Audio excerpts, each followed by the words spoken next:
Hey guys, today we are going to explain from Season 3, Episode 9.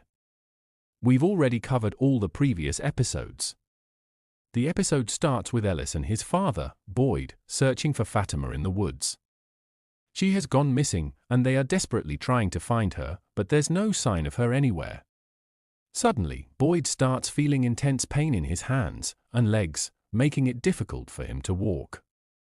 His son helps him. Meanwhile, we also see Fatima still inside the bunker. Elzin arrives, and Fatima pleads with him to let her go. However, Elzin insists that he locked her in for her own safety. Fatima then tells him, "The thing you saw, I can see it too, and it's lying to you. Don't listen to it, just let me go." But Elzin refuses, saying, "For your safety and your baby's, you need to stay here." He also tells her that the baby is very hungry and that she needs to eat something. We then see that Elzin collects his own blood in a bottle and gives it to Fatima, telling her that she must drink it. At first, Fatima refuses, but eventually, she starts drinking the blood. As she drinks, she feels a sense of peace. Meanwhile, we see Tabitha with Victor. Tabitha starts questioning him, wanting to know the whole story and what he is hiding from them. However, Victor responds that he cannot tell them everything, and that he just needs to leave. Tabitha grabs Victor's hand, and the moment she touches him, she realizes something. Sarah immediately asks Tabitha what she just saw. However, Tabitha doesn't reveal anything. Just then, Kenny arrives and informs them that Julie has just been brought in and is now at the hospital. Tabitha then leaves. Meanwhile, we see Julie being treated by Christy. She assures her that she is completely fine. Muriel is also there and starts asking Julie what exactly happened to her. Julie replies that she just had a bad dream and that nothing significant really happened. Christy advises her to get some rest and then leaves. Julie's father, Jim, tells her that she can share everything with him. Julie then begins explaining that she had gone outside with Randall. At this moment, Tabitha arrives to check on her daughter's condition. Randall is seen in one place, and he begins to hear the buzzing of bees, even though there are no bees around. He starts to feel like he is losing his mind. Just then, Jim arrives. Jim wants to talk, but Randall says he is not in the mood. Jim insists and asks where he took his daughter, Julie, as she is not telling him anything. Randall replies that he was just teaching her how to drive, and while driving, they reached the forest. After some time, they returned. Jim leaves after hearing this. Meanwhile, Ellis and Boyd arrive at the police station. Boyd mentions that it's getting late and that he has to go outside to ring the bell. Ellis stops him, saying that he can barely walk properly, so there is no need for him to go outside. Boyd tells Ellis to sit down, but Ellis seems troubled. Boyd reassures him that there is no need to worry about Fatima. He has given her a talisman stone, and wherever she is, she will be completely safe. Night begins to fall, and Boyd starts talking about how everything began when he went into the forest with Sarah. He reveals that on the night of Chen's death, he was there, though Ellis may not have known that. The monsters wanted him to watch Chen die. They wanted to break him, and now they are trying to do the same thing again. Ellis asks how long he has had the illness, to which Boyd replies that it has been quite a while. Suddenly, there is a knock on the window.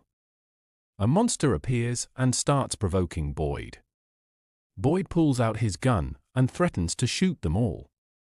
His son somehow manages to calm him down. Meanwhile, we see Donna in the hall. Night is falling, and everyone is preparing to sleep. Donna begins reminiscing about her past, remembering the day Fatima arrived. We then see Jim, who is with his wife, Tabitha. Jim is trying to resolve the conflict between them to prevent future arguments. He also mentions that their daughter is hiding something from them, to which Tabitha agrees. Meanwhile, Sarah is at home, fixing some broken items. Suddenly, she experiences sharp pain in her head, and loud noises begin to echo in her mind. Overwhelmed, she collapses. we see Fatima in the bunker, trying to break a metal object. Just then, Elsin arrives and notices that Fatima's belly has grown. He tells her that she has been eating properly, which is why she has gained weight, and that the results will soon be evident. He suggests that she should change into more comfortable clothes. Fatima asks him to help her get up, and Elsin assists her. As Elsin starts to help, Fatima uses a piece of iron to attack him, and tries to escape. However, Elsin doesn't let her go, and shuts the door in. By now, morning has arrived. Ellis was about to leave to search for Fatima when Boyd stops him and says, "You can't go alone. I'll inform the others, and together, we can help." Just then, Sarah arrives and tells them, "Last night, I heard voices in my head that it was Fatima. She was screaming inside my mind, asking for help. It felt like someone had taken her away, and she was extremely scared." Meanwhile, we see Victor in his room, throwing things around like a maniac. At that moment, Acosta and Kenny appear, trying to calm him down. Victor suddenly picks up an axe. Everyone pleads with him, "Please put the axe down." But he doesn't calm down, and instead runs into the forest with the axe. Elsewhere, we see Jim's family arriving at Chen's restaurant. A girl reopens the restaurant, and she meets Jim and tells him, "Your son, Ethan, helped me a lot." And Kenny, too, he was always sad, and he couldn't bear to see his mother's restaurant closed. "I decided to reopen this restaurant, and people started coming here to eat again." Meanwhile, we see Donna, and Boyd arrives to meet her. Donna was already troubled, and she explains that Fatima was an inspiration for everyone. At that moment, Boyd says that Fatima is gone, and they need to find her. He insists that they must gather all the people and inform them of the situation. However, he warns Donna not to reveal the real truth about Fatima to anyone. Donna agrees. Boyd then steps outside with a bell, ringing it loudly to call everyone to the street. Jim, who was with his family, quickly joined the crowd. Once everyone is gathered, Boyd informs them that Fatima is missing, and they have no idea where she might be. He urges them to work together to find her. Boyd emphasizes that Fatima is alone and must be terrified, so they must hurry. However, they have protective stones that keep them safe. But this time, he tells them they must not fear the monsters. Instead, they must show that they are stronger and unafraid. Everyone pairs up in teams of 2.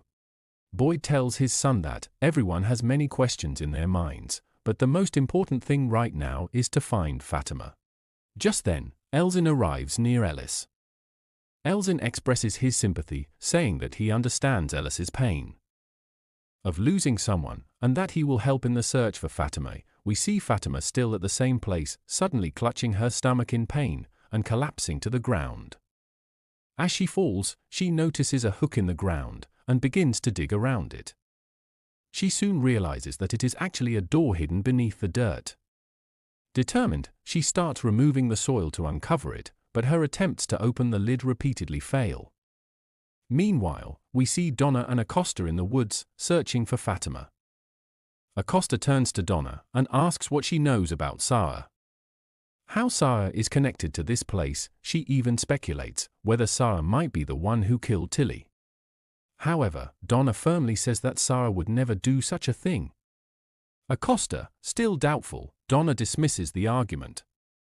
Acosta, slightly offended, asserts that she has worked as a detective and probably knows more than Donna.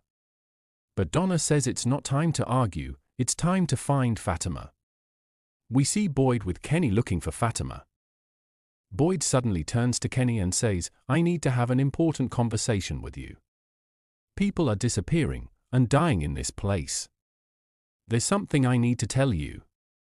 He then reveals that he has Parkinson's disease, a serious illness, and admits, "I don't know when my time will come." Boyd then asks Kenny to take care of his family if anything happens to him. However, Kenny refuses to accept this possibility, insisting that Boyd will be fine and shouldn't talk this way. As deputy, Kenny is committed to standing by Boyd. Kenny assures that he will always be there to help. Meanwhile, we see Jade near a tree, hanging bottles from its branches. Suddenly, the mysterious figure that always appears to him shows up once again. Just then, Henry arrives, running toward Jade and questioning what he is doing with the tree. He reminds Jade that everyone is looking for Fatima and insists that they should help in the search as well. With that, they both leave. We then see Victor holding an axe, making his way toward the tree. Victor begins cutting down the tree, which is believed to be the gateway to the other world. However, a small boy dressed in white appears and stops him, pleading, "Don't cut this tree. It is extremely important to all of us." Victor, puzzled, asks the boy why he wants to help. The boy replies, "I even tried to help Christopher, but first, you need to understand yourself." Victor then looks at the boy closely and remarks, "You've changed. You've grown." The boy nods and replies, "Everything changes, so I have changed too." Victor, feeling lost, asks the boy for guidance, saying, "Please help me. I don't understand what to do." But the boy only repeats one thing, "Do not cut this tree." After saying this, he vanishes into thin air, leaving Victor standing there uncertain but ultimately deciding not to cut the tree. Meanwhile, Ellis and Elzin continue searching for Fatima. Elzin says, "Don't be afraid. Everything will be fine." But Ellis, filled with grief, replies, "How can everything be fine? I've lost everyone. I lost my mom, and now I've lost Fatima too. When my mom died, I was here, and I don't want anyone else to die the way she did. It was too painful to witness." Meanwhile, we see Ethan and Jim searching for Fatima. Their search leads them to an abandoned bus, which brings them to this location. Jim takes his son inside the bus and starts speaking to him, revealing his guilt. "When we arrived here, everything was my fault. I didn't see what was coming, and I caused this bus accident." Ethan reassures him, "It wasn't your fault." Jim, struggling with his emotions, which is why he brought him here to express everything he has been holding inside. Once again, his son insists, "Dad, it wasn't your fault." Suddenly, the phone inside the bus starts ringing. Thomas spoke through the receiver, pleading, "Daddy, don't leave me." However, Ethan quickly realizes that this is not Thomas. He tells Jim to ignore the call, and they step out of the bus. Meanwhile, Julie and Tabitha are also looking for Fatima. They reach an old container, hoping to find her inside. Julie turns to her mother and says, "When I went to that place, something strange happened to me." She then confesses the whole truth, saying that she took her brother with her, and it was her fault. However, Tabitha reassures her, saying it wasn't her fault at all, and embraces her lovingly. Just then, Tabitha notices a monster, which appears in the form of a little girl. The creature gestures for Tabitha to come closer. Without hesitation, both Tabitha and Julie start following the monster. Meanwhile, we see Jade and Henry walking through the forest, searching for Fatima. Henry starts talking about his son, but Jade interrupts him, telling him to stop, because nothing can be changed by talking about his son. Jade then bluntly tells Henry that his son, Victor, grew up in this place just like Tarzan grew up in the jungle, has adapted to the environment. He criticizes Henry for trying to change Victor, calling Henry an idiot. Jade leaves and says he is going back to the bar. We see Ellis and Elzin.